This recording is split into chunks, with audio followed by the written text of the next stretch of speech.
Hello मित्रहरू नमस्कार।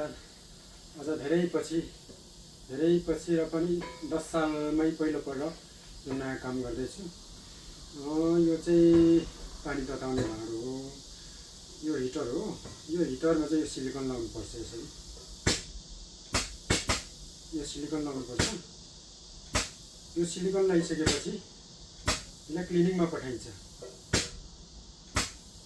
यसले क्लिनिङ हो, यो हिटरपट्टिको हो र माथिको पनि अर्को भाग हुन्छ। यसले बिचमा वेल्डिङ गरेर चाहिँ यसलाई वान पिस बनाइन्छ है साथीहरू। यो सबै सिलिकन लगाउनु पर्ने सामानहरू हो। हेर्दा सामान्य भए तापनि अलिकति अप्ठ्यारै छ, किनभने एकदम सफासँग लाउनु पर्ने हुन्छ। यो दायाँ बायाँ नचुवाइकन एकदम यहाँनिर यो रातो चाहिँ सबै सिलिकन लगाएको हो। सिलिकन लगाएको यो चाहिँ सिलिकन हो।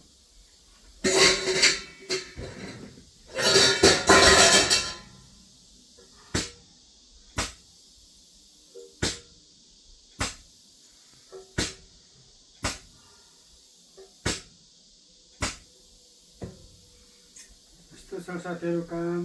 आज काम अलिकति खासै गाह्रो नभए तापनि, बलको काम नभए तापनि अलिकति यो बसेर गर्नुपर्दा चाहिँ भार दुख्ने, कता दुख्ने यिनीहरू सबै गर्नुपर्ने। यिनीहरू सिलिकन लाउनु पर्ने हो।